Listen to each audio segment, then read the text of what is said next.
നിങ്ങളുടെ favourite shows ഇനി ഒരിക്കലും മിസ്സാവില്ല. ഇപ്പോൾ C5 കാണും നിങ്ങളുടെ ഫേവറേറ്റ് ഷോസ് തികച്ചും സൗജന്യമായി.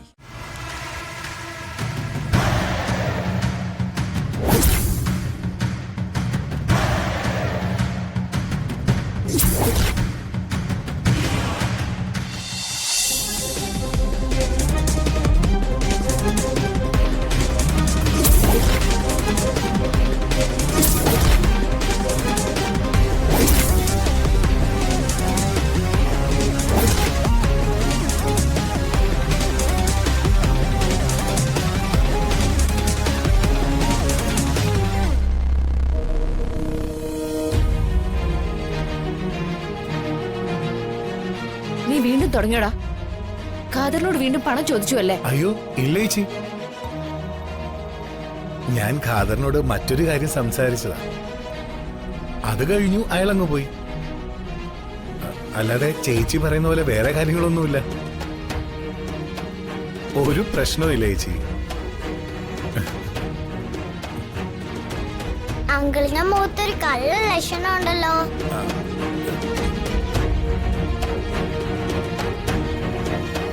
നീ വാങ്ങിയ പണം മടക്കി ചോദിക്കാനല്ലേ ഖാദർ വന്നത്?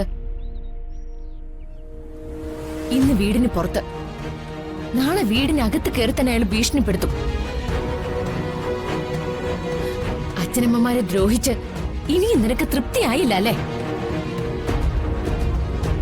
കുടുംബം മുടിക്കാനുണ്ടായ ഒരു ജന്മം. കണി കാണാൻ പോലും കൊള്ളാത്തവനാ നീ.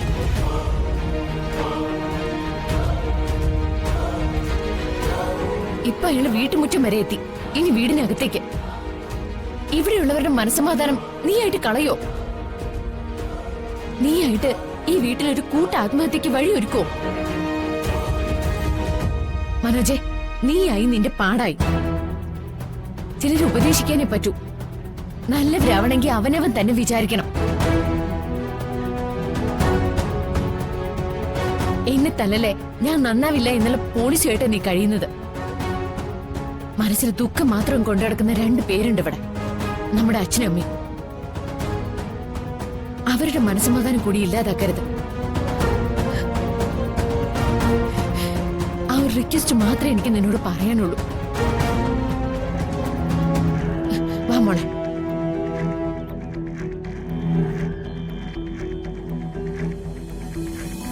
അങ്കിൾ, എന്തിനാ അങ്കിൾ ഇങ്ങനെ വിഷമിക്കുന്നത്? മോളെ, അങ്ങളൊരു ആഴക്കടലല്ല. നീന്തിക്കയറണോ മുങ്ങി താഴണോന്നറിയാൻ പറ്റാത്ത അവസ്ഥയില. അങ്കിള് വിഷമിക്കണ്ട.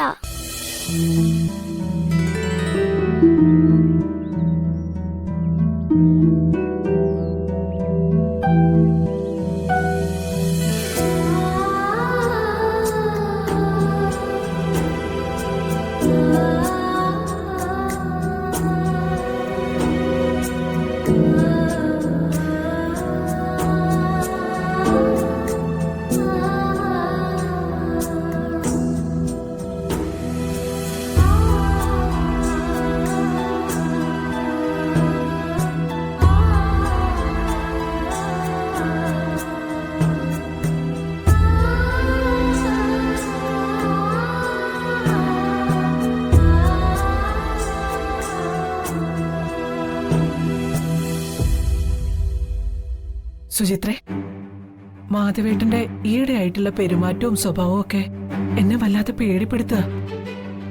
എന്താ അമ്മേ? പ്രമാണം കാണാതായപ്പോ കാണിച്ച വിഭ്രാന്തി, പോലീസ് അറസ്റ്റ് ചെയ്യാൻ വന്നപ്പോ എല്ലാം നഷ്ടപ്പെട്ടവനെ പോലെയുള്ള നിൽപ്പ്, ചില നേരത്ത് മാധവേട്ടന്റെ മറ്റുള്ളവരോടുള്ള സമീപനം. മാധവേട്ടന് എന്തോ അപകടം പറ്റാൻ പോകുന്നു എന്നുള്ള ഒരു പേടി എനിക്കിപ്പോ. അമ്മ പറഞ്ഞത് ശരിയാ.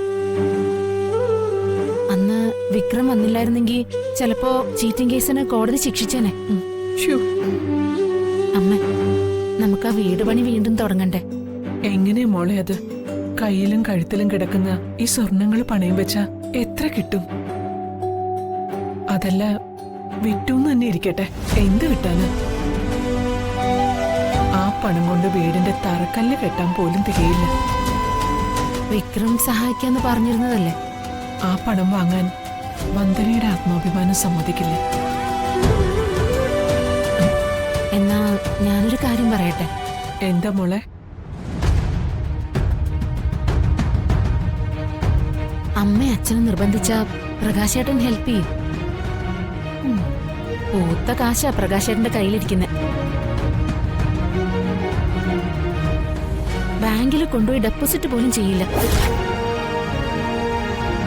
എല്ലാം ഭദ്രമായിട്ട് സൂക്ഷിച്ചു വെച്ചിരിക്കോ. നിങ്ങൾ ചോദിച്ച പ്രകാശേട്ടൻ കാശ് തരും. നിനക്ക് നിന്റെ ഭർത്താവിനെ അറിയുന്നതിനേക്കാൾ ഞങ്ങൾക്ക് ഞങ്ങളുടെ മകനെ അറിയാം.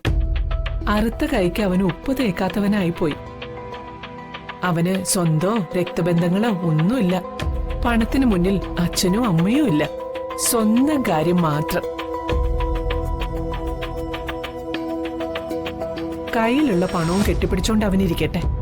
വീട് പണി നടന്നില്ലെങ്കിലും പ്രകാശിനോട് ഞങ്ങള് കാശ് ചോദിക്കില്ല.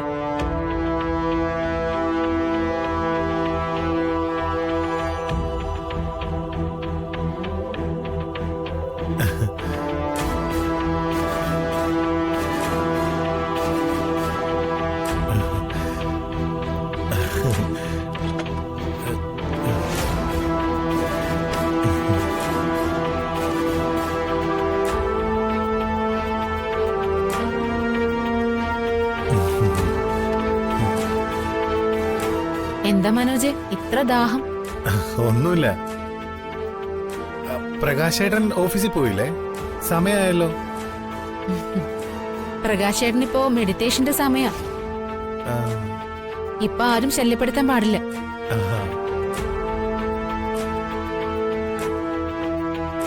പ്രകാശേട്ടൻ മെഡിറ്റേഷനും തുടങ്ങിയോ? ജീവിത രീതിയൊക്കെ മൊത്തത്തിൽ മാറ്റാൻ പോവാന്നാ പറഞ്ഞത്. എന്നാ കാക്ക മലർന്നു പറക്കും. ആളിനി കേറി സന്യസിച്ചു കളയുന്ന എന്റെ പേടി.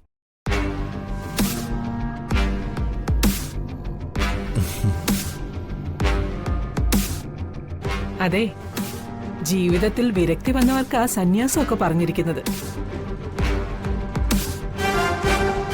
പണവും കെട്ടിപ്പിടിച്ചിരിക്കുന്ന എന്റെ മോനെ കുറിച്ച് അങ്ങനെയൊരു ഭയമേ വേണ്ട.